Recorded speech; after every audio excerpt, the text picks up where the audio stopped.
কোন বেয়াদব যদি জাতীয় মসজিদ বাইতুল মুকাররমের খতিব, পৃথিবী বিখ্যাত আলেমে দিন, সারা পৃথিবীতে স্বর্ণের অক্ষরে যদি কোন আলেমের নাম লেখা হয়, এরকম যদি 10 জনের নাম লিখতে হয়, তা আব্দুল মালিকের নাম লিখতে হবে সেখানে একজন।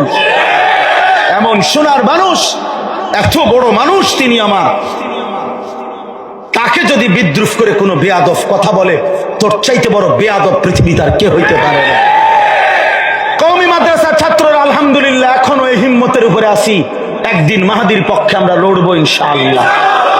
সুযোগ পেলে সবার আগে আল্লাহর দ্বীনের জন্য জান বিলিয়ে দেব আমরা ইনশাআল্লাহ।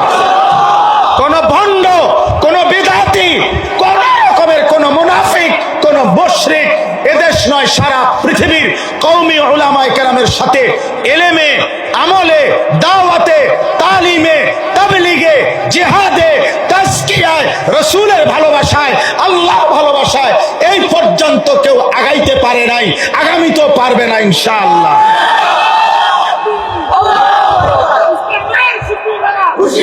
হ্যাঁ, কোন বেয়াদব যদি জাতীয় মসজিদ বাইতুল মুকাররমের খতিব, পৃথিবী বিখ্যাত আলেমে দিন, সারা পৃথিবীতে স্বর্ণের অক্ষরে যদি কোন আলেমের নাম লেখা হয়, এরকম যদি 10 জনের নাম লিখতে হয়, তা আব্দুল মালিকের নাম লিখতে হবে সেখানে একজন। এমন সোনার মানুষ, এত বড় মানুষ তিনি আমার, তাকে যদি বিদ্রুপ করে কোনো বেয়াদব কথা বলে, তোর চাইতে বড় বেয়াদব পৃথিবী তার কে হইতে পারে না।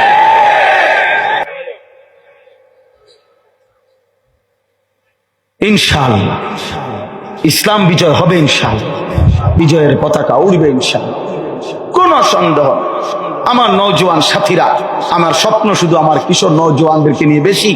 আমি ব্যক্তিগতভাবে এক একজনের এক এক দিকে একটা ঝোঁক থাকে, নেশা থাকে। আমার এটা একটু বেশি নেশা যে আমার যুবক বদলাবে, আল্লাহর দিকে ফিরবে, আল্লাহর দ্বীনের কালেমা পতাকা হাতে নিবে, আগামী দিনে ইমাম মাহাদির পক্ষে লড়বে ইনশাআল্লাহ। কি বলো, রাজি তো ইনশাআল্লাহ? ফজরের নামাজ পড়বো তো ইনশাআল্লাহ? ফজরের নামাজ বিহীন বিজয় আসবে না দোস্ত, কারণ ফজরে অভ্যস্ত ব্যক্তি তার জন্য বাকি 4 ওয়াক্ত নামাজ সহজ।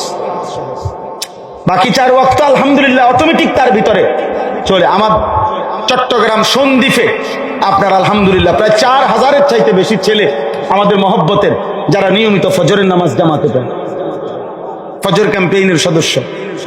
কুমিল্লা মনোহরগঞ্জ আমরা এই কয়দিন আগেও প্রোগ্রাম করছি আসরের আগে, আলহামদুলিল্লাহ 2-3 সপ্তাহে 260 জনের চাইতে বেশি ছেলে ফজরের নামাজ জামাতে পড়ে।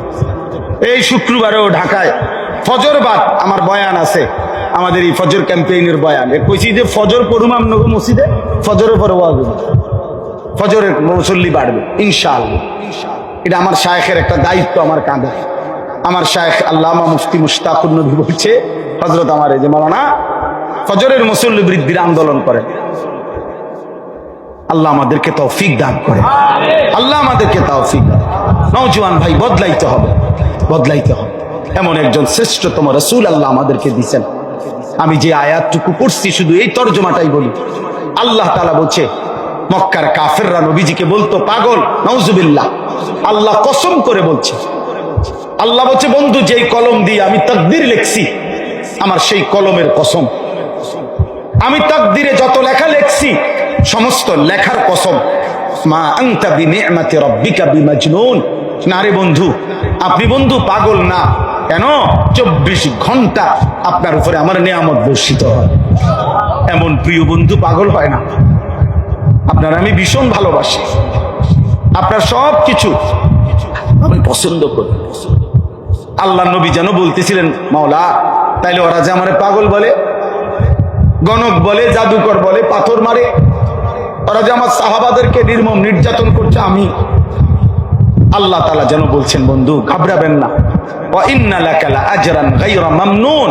আমি আপনার প্রত্যেকটা মেহনতের বিনিময়ে আমি আপনাকে হিসাব ছাড়া অফুরন্ত পুরস্কার দিতে থাকি। এবার আল্লাহ বলছে, বন্ধু আমি প্রত্যেকটার জবাব কয়টা দিব?